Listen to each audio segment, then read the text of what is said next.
दोस्तों 29 जनवरी 2024 को एक छात्रा पेपर के डर के कारण अपनी जान दे देती है और जान देने से पहले उसने अपने मम्मी पापा को एक पत्र लिखा है, एक लेटर लिखा है जो कि उसी की रूम में मिला था। उस लेटर में जो उसने बातें लिखी हैं वो वाकई हैरान करने वाली थी और उनको सुनकर हैरानी भी होती है। आज की घटना उसी शिक्षा की नगरी कही जाने वाली कोटा की है और उस छात्रा की है जिसने पेपर के दबाव के कारण, पेपर के डर के कारण अपनी जान को दे दिया। नमस्कार, प्रणाम, मैं सत्येंद्र, आप देख रहे हैं सेवार्थ सत्येंद्र। दोस्तों, आज की घटना जो मैं आपको सुनाने जा रहा हूं वह है राजस्थान प्रदेश के अंतर्गत एक शहर आता है कोटा। कोटा को शिक्षा की नगरी भी कहा जाता है। कोटा में लाखों की संख्या में छात्र छात्रा रहते हैं और वहाँ जेईई मेंस, नीट इत्यादि की तैयारी करते हैं। दरअसल 29 जनवरी 2024 को एक छात्रा जिसका नाम निहारिका होता है, जिसकी उम्र लगभग 17 से 18 साल के आसपास होती है, यह कोटा में रहकर जेईई मेंस की तैयारी कर रही थी और निहारिका पेपर के 2 दिन पहले अपनी जान दे देती है। जान देने के बाद जब उसके रूम में देखा गया तो वो एक फंदे से झूल रही थी और उसके रूम में एक पत्र मिला है। उस पत्र में जो उसने बातें लिखी हैं वो वाकई हैरान करने वाली हैं। उसने जो लिखा है तो उसने पेपर के एग्ज़ाम के दबाव का जिक्र किया है। Mummy papa, I can not do JEE so I suicide. Mummy papa, मैं जेईई नहीं कर सकती इसलिए मैं आत्महत्या कर रही हूँ। आई एम लूजर, मैं लूजर हूँ, मैं सबसे खराब बेटी हूँ और सॉरी मम्मी पापा, यही आखिरी विकल्प है।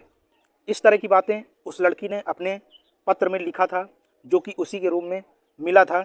जानकारी के मुताबिक बताया जाता है कि कोचिंग का कोर्स खत्म होने के बाद निहारिका अपने घर में रह के ही पेपर की तैयारी कर रही थी और 31 जनवरी 2024 का उसका जेईई मेंस का पेपर था और पेपर के 2 दिन पहले ही वह अपनी जान दे देती है और पेपर के डर के कारण ही, यही बताया जाता है। छात्रा यूपी के मुरादाबाद जिले की रहने वाली होती है।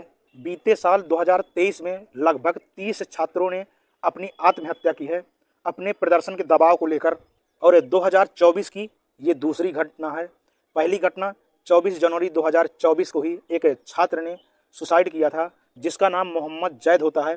वो भी कोटा में रहकर नीट की तैयारी कर रहा था और अपने प्रदर्शन को लेकर दबाव के चलते उसने भी सुसाइड किया था।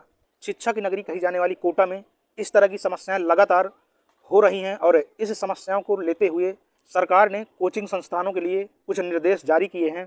कोटा में लगातार छात्रों की खुदकुशी के बाद शिक्षा मंत्रालय ने जो कोचिंग सेंटर हैं उनके लिए कुछ दिशा निर्देश दिए हैं, जिसमें से 16 साल के कम उम्र वालों को कोचिंग संस्थानों में एडमिशन नहीं दिया जाएगा। अच्छे नंबर, अच्छे रैंक दिलाने जैसे भ्रामक वादे देने की इजाज़त नहीं है।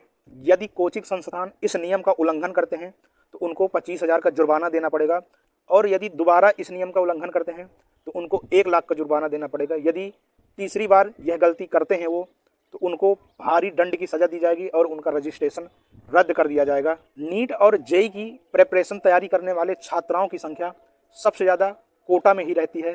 कोचिंग सेंटरों के लिए सरकार की जो नई गाइडलाइन आई है उससे जो 16 साल की कम उम्र के बच्चे हैं खुश नहीं हैं। दोस्तों, शिक्षा मंत्रालय ने इस नियम को लाकर अच्छा किया है क्योंकि न जाने कितनों की संख्या में लोग अपनी जान को दे देते थे और वो छात्र छात्राएं ये नहीं समझ पाते थे कि आखिरकार जीवन क्या है और वो है अपने जीवन को ही ख़त्म कर देते थे। बताया जाता है कि ज़्यादातर बच्चे पेपर में अच्छा प्रदर्शन न होने के कारण ही अपनी जान को देते थे और पेपर को दबाव को महसूस करते हैं। जिस प्रकार उस लड़की ने, निहारिका ने, पेपर के ठीक 2 दिन पहले अपनी हत्या कर लिया और अपने मम्मी पापा को एक लेटर भी लिखा था।